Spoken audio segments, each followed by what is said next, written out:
اليوم رح أحضر أطيب سندويشات شاورما. رح أقلكن على تتبيلة دجاج كتير طيبة، ورح أقلكن كيف تأمروهم لحتى ياخدوا اللون الذهبي ويطلعوا عندكن عم يقرمشوا.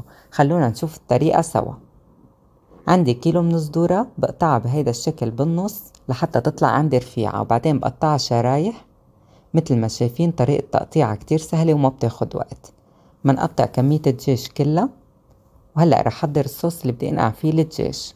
3 معالق طعام من اللبن الزبادي، عصير حامضة كاملة، حبتين من الثوم المهروسين أو حسب الرغبة فيكن تزودوا، عصير نص بردقانة. هلأ رح أضيف ربع كاسة زيت زيتون بتعادل 6 معالق طعام، وشوية بهارات وملح رح أكتب لكم ياهن على الفيديو. نخلطهم سوا كتير منيح. وهلأ منضيفهم فوق الدجاج، منحرك الدجاج فيهم ومنغطيهم، منحطهم بالبراد أقل شي ساعة لليلة كاملة. يفضل تتركون ليلة كاملة مشان ياخدوا النكهة صح.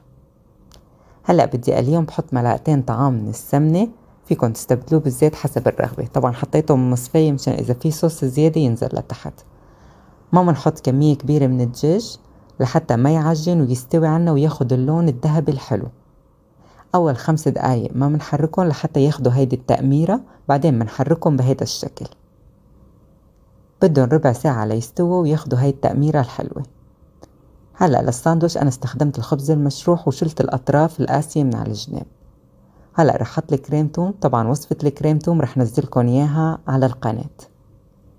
شايفين لون الدجاج شو حلو ومقمر. هلأ رح أضيف شوية بطاطا ومخلل،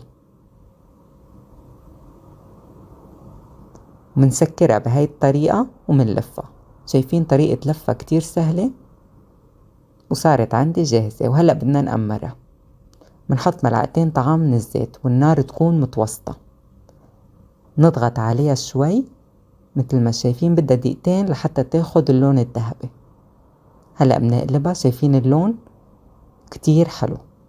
نفس الطريقة منقمر الجهة التانية، بعدين منقمر الأطراف. منوقفهم بهاي الطريقة دقيقتين من كل جهة لحتى تاخد اللون الذهبي من كل الجهات، تطلع عندكم عم بتقرمش من كل الجهات. شايفين اللون شو حلو. هلأ رح أقطعها بالنص لحتى فرجيكم إياها من جوا. شكلها بشهي. بتمنى تجربوها وتقولولي رأيكم. رح أقدمها بهاي الطريقة.